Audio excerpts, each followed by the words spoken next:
Saudações, senhoras e senhores, aqui é Diogo Rafael Moreira do site controversiacatólica.com.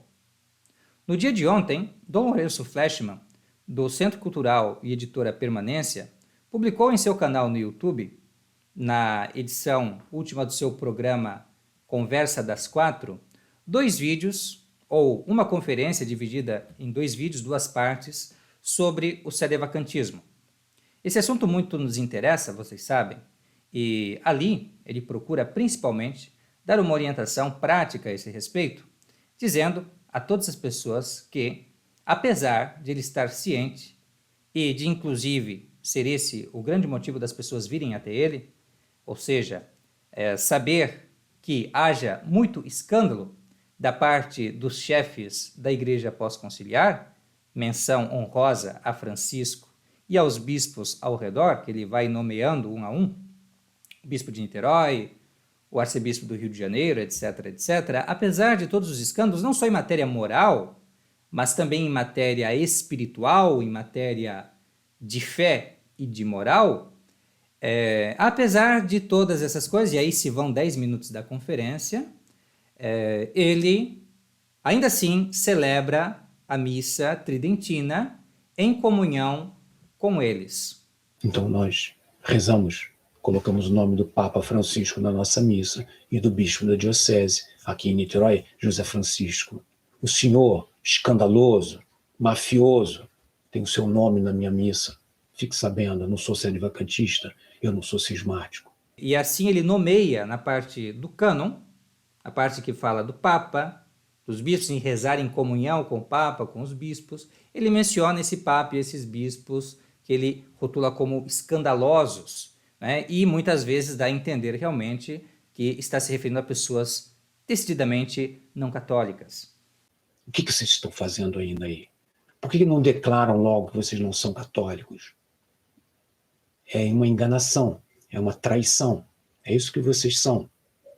Senhor Dom Orani Tempesta, senhor Dom Luiz Ritt, que expulsou o Dom Justino lá de Trajano, e que agora vai ter que aguentar Dom Lourenço Fleshman e os padres da tradição. Você, Dom José Francisco, com seu comunismo, com seu Dom Helder Câmara, com seu anel de Tucum, é isso que vocês querem, a teologia da libertação? Pois o povo não aguenta mais isso. O católico quer reencontrar a verdadeira igreja. Aí nos procuram. Ah, vocês são cismáticos, não pode ir para eles não. Eles são contra o Papa. Quem é contra o Papa são os senhores. Quem é contra o Papa é Bergoglio. O Papa Francisco é que é contra o Papa. Apesar de estar convencido do caráter heterodoxo destes personagens que ele menciona na missa, ele não fica escandalizado com o maior escândalo do vídeo. Porque, afinal de contas, dessas coisas todas, como ele mesmo diz, nós já sabemos. Bergoglio é um herege, esses bispos modernistas são todos hereges, defendem doutrinas heréticas, como a liberdade religiosa, ecumenismo, dentre outras. Não que eu acredite que nós possamos ainda ficar escandalizados. Eu já falei em outras ocasiões, o tempo do escândalo já passou. As pessoas agora estão descobrindo a crise da igreja e se escandalizam. Tá, muito bem. Mas é preciso que essas pessoas que estão se aproximando agora olhem para trás e percebam, olha, tem gente que está há 60 anos. Nós não podemos ficar 60 anos escandalizados. Mas o que é o grande escândalo é um monge, uma pessoa que se diz seguidor de uma regra religiosa, que preza pela perfeição cristã, que preza também pelo afastamento do mundo, e estar em comunhão com as pessoas mais mundanas que podem trazer o rótulo enganoso de cristãos na face da terra, que são justamente esses aí que ele mencionou nos primeiros minutos. Deste escândalo ele não fala. Na verdade, quando vai falar sobre ele, não fala como escândalo, fala como se fosse a coisa mais certa que uma pessoa pode fazer, ou seja, no lugar mais sagrado, no cânon da Santa Missa Romana, o que ele vai dizer é uma clara, absoluta, certa mentira. Ele vai dizer que ele está em comunhão com Bergoglio, com o bispo ali de Niterói e com todos os outros cultores da fé católica e apostólica, observantes desta fé. Ou seja, no ato da missa, ele reconhece Francisco e o bispo do lugar como se fossem pessoas católicas, como se fossem ali do número, do grêmio, da hierarquia da igreja, que é constituído por defensores da fé, porque é isto que é um bispo. Um bispo, afinal de contas, é um guardião da tradição. Isto é verdade, e nisso nós concordamos com as pessoas que assim dizem. Os bispos, e particularmente o Papa, são guardiões da tradição, e isto é doutrina da igreja. São guardiões da tradição. Não é a Fraternidade de São Pio X, não é a capela de Dom Lourenço Fleshman que guarda a tradição. Quem guarda a tradição é a hierarquia legítima da Igreja Católica. Agora, se nós entendemos que essa hierarquia não guarda a tradição, então por que nós mentimos no cânon da missa? Isso não é escandaloso? Não é escandaloso dizer que pessoas que nós sabemos que não são cultores da fé católica estão no número? Né? Estão juntos com todos os demais que assim fazem? Não é algo escandaloso isso, mentir desta forma? Durante um ato solene e sagrado? O mais solene e mais sagrado da vida católica? Um dia feito para honrar e adorar a Deus e pedir pela igreja. Principalmente, né, primeiramente, como diz a oração, né, por toda a igreja e ali colocando expressamente os chefes da igreja. Isso aí não é escândalo para ele. E não é escândalo para ele, sendo que ele é um monge e devia seguir o exemplo de santos monges, que, em face de heresias, não ficaram em comunhão com hereges, mas ergueram a sua voz e romperam a comunhão com esses hereges. Sabendo que disto mesmo dependia a santidade, a santificação, a perfeição cristã a que eles almejam. Porque como pode haver santidade se eu vou seguir um paradigma, um parâmetro diferente daquele que os apóstolos, os padres da igreja, os santos seguiram? Não existe santidade. Então, se a pessoa não sente ódio da heresia a ponto de romper com pessoas que são heréticas, mas para ele não tem problema esse ecumenismo tradicional, que santidade é essa? Entende? Dá para chamar de Santa Missa uma missa assim? Dá? Eu acredito que não. Vejam só, vamos aos monges. Falei um pouco do cânon da missa e nós faremos um aprofundamento sobre isso em outro momento. Aqui não quero me estender nessa questão.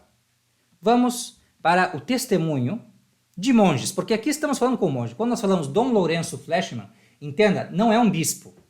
Ele não é um bispo, ele é um sacerdote tradicional, um padre que segue a regra de São Bento. Procura seguir, observar, então, o que está na regra beneditina, e assim o dom de Dom Lourenço, que precede, então, esse pronome que é colocado, é para denotar que ele é um monge beneditino, porque aqui no Brasil nós temos esse costume. Né? Os monges também recebiam o título de dom, não somente os bispos, mas também os monges. E assim, falamos Dom Lourenço Fleshman. E, portanto, ele que é um monge deveria, penso eu, seguir o exemplo deste monge da Bitínia. Nós encontramos esse trecho na vida dele, nós já vamos citar onde se encontra, que, em face da heresia de Nestor, ele não ficou com essa história, essa ladainha vazia e obsoleta e absurda, de, ele ainda não disse que ele era um herege. Não, ele ainda não falou, olha pessoal, eu sou um herege, tá? Eu para falar para vocês, para ser honesto, eu nunca vi um Lutero, um Calvino da vida, dizendo expressamente que eles são hereges. Eles tiveram que ser realmente tratados como hereges pelas pessoas católicas. E aí são entendidos como hereges. Agora, eles próprios, para eles são perfeitamente cristãos. Não é? Se existe alguma igreja verdadeira, é a deles. Essa seita desses hereges. Mas o Dom Lourenço vem com essa ladainha. Isso é papo de monge? Isso é coisa de gente, né, que busca a perfeição e a santidade? Isto é realmente ódio à heresia? Não, isso é ecumenismo. Ecumenismo disfarçado de tradicionalismo. Isso é liberdade religiosa, né, para essas pessoas aí. É isso aí. Essa modalidade da heresia da liberdade religiosa e do ecumenismo é praticada por ele, pela Fraternidade de São Pio X, com os modernistas. Com as outras religiões falsas, não pode, mas com a religião falsa, que ele mesmo admite, Dos modernistas, pode. Pode ter ecumenismo, eles têm liberdade para destruir tudo também, e é isso mesmo, e nós ainda estamos em comunhão com eles. É isso que ele quer que você acredite. Agora, é isso que um santo monge faz? Não. Veja o que nós aprendemos de Santo Hipácio. Quando entendeu, nós lemos na sua biografia escrita por Calínico, seu discípulo, quando entendeu que Nestório tinha opiniões contrárias àquelas que deveriam ser reconhecidas, Santo Hipácio imediatamente, na Igreja dos Apóstolos, removeu seu nome dos dípticos para que não estivesse mais na oblação, na oferenda, na oferta que é feita no santo sacrifício da missa. E por dípticos aqui, entende-se a lista dos mortos, ou melhor, a lista dos nomes dos vivos e defuntos que são comemorados, lembrados na missa, inclusive do bispo, com o qual a igreja determinada ali estava em comunhão. Então, nesse ato público da Santa Missa, ele tirou o nome de Nestório assim que ele começou a dizer coisas heréticas. Imediatamente, diz o texto. E aí, o seu superior imediato, que era um bispo chamado Eulálio, foi então até ele, preocupado com o que ele estava fazendo, causando escândalo. Nossa, que escândalo! Tirar o nome de um herege da missa. Parece até o Dom Lourenço falando, não é verdade? Ah, que escândalo, cismáticos, não sei o quê. E o que responde esse santo? A essa pergunta aqui. Por que removestes o nome dele sem entender qual seria a consequência disso? Você vai ser um cismático, não é? Mais ou menos essa ideia do Dom Lourenço, de quer fazer os fiéis deles acreditarem nisso.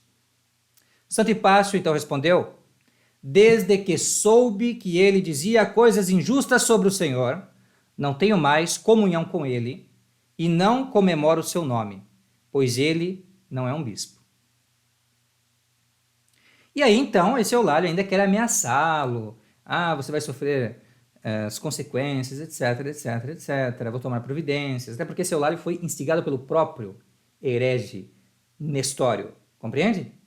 Então, um bispo tradicional, digamos assim, né, que vai dizer às pessoas que reagem contra o herege, que chamam o herege de herege, não é?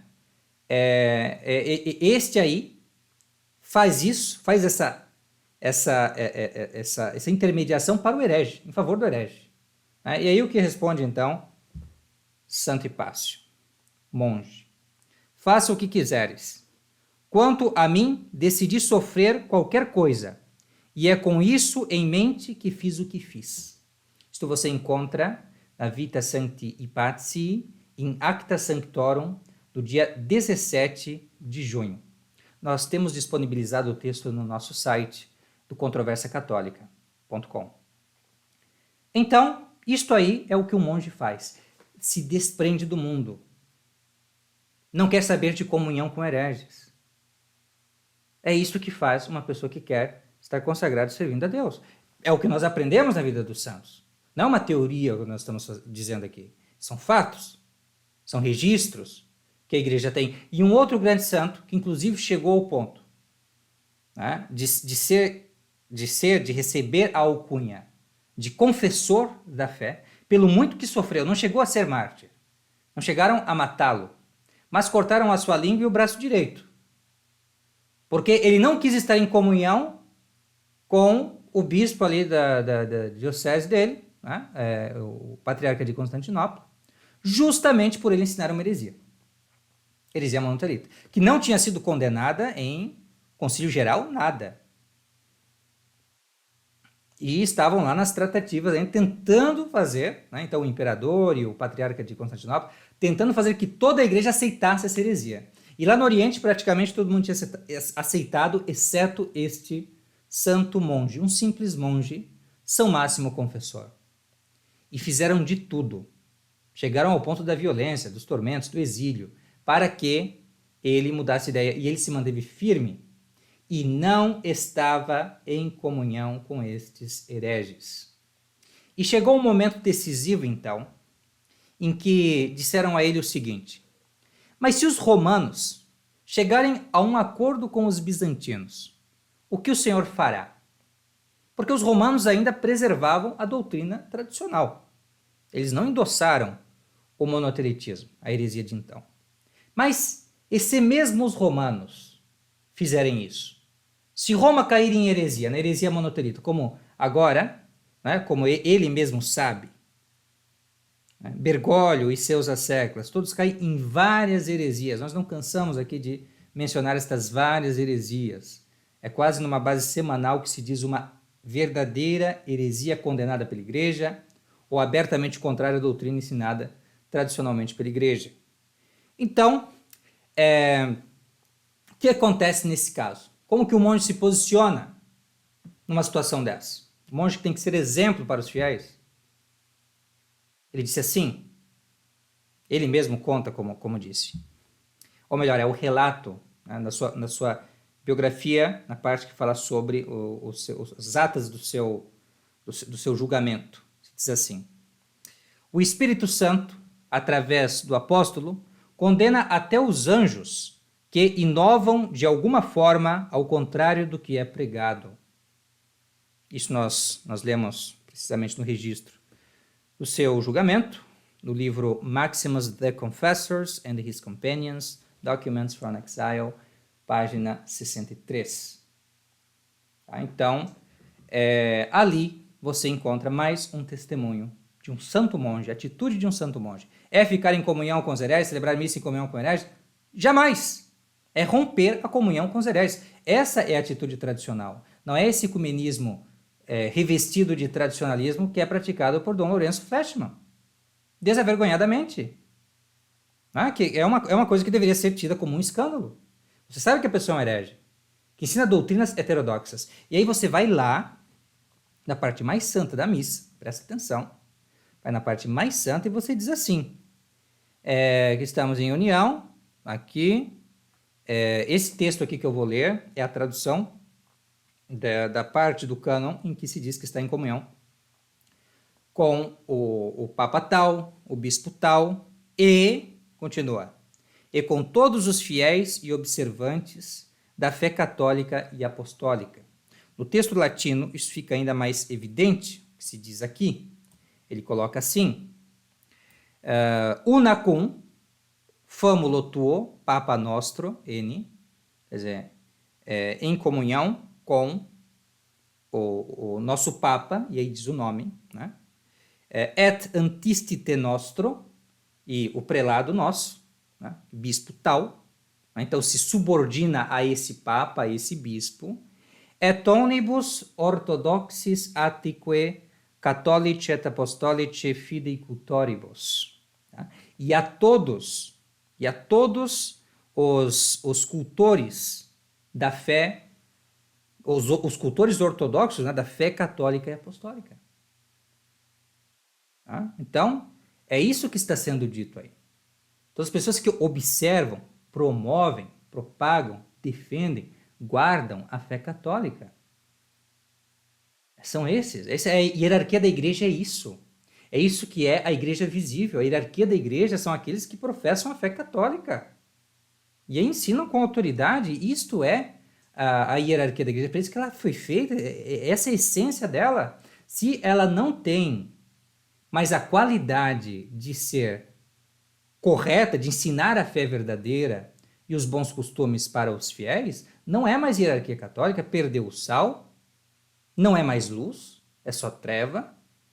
E logo podemos concluir com aquele santo monge, Santo Hipácio, não é mais bispo, não é mais papa. Isto é, meus caros amigos, que acompanham o nosso canal do Controvérsia Católica, apenas senso comum, embora é um senso comum fundamentado também na revelação, na Sagrada Escritura, na tradição, na história eclesiástica, como nós vimos. Mas é senso comum. Mas nesse mundo em que dizer que a grama é verde, que o céu é azul, que um homem que diz ser mulher continua sendo homem, que uma mulher que diz ser homem continua sendo mulher, neste mundo é considerado um ato de presunção, um ato de cisma, um pecado, dizer que Francisco não é papa. Neste mundo aí, sim, neste mundo, em que é uma presunção dizer o óbvio, né? Então neste mundo estranho, nesse mundo não católico de Dom Lourenço, aí sim, Neste mundo, Francisco é Papa. Agora, no mundo real, objetivo, onde ainda impera o bom senso, a razão, a ordem, iluminada pela fé, então, neste mundo, Bergoglio, de modo algum, é Papa. E é isso, então, que nós dizemos, começando a tratar, então, dessa conferência dividida em duas partes de Dom Lourenço Fleshman. Tratamos da primeira parte, ou pelo menos do que é principal nessa primeira parte, e depois nós vamos para os argumentos mais teológicos que ele colocou mais para o final dessa primeira parte, que nós assistimos inteiramente, e vamos, então, procurar fazer uma análise da segunda parte num próximo vídeo, tá bem? Muitíssimo obrigado pela vossa atenção, fiquem com Deus e até a próxima. Tchau, tchau.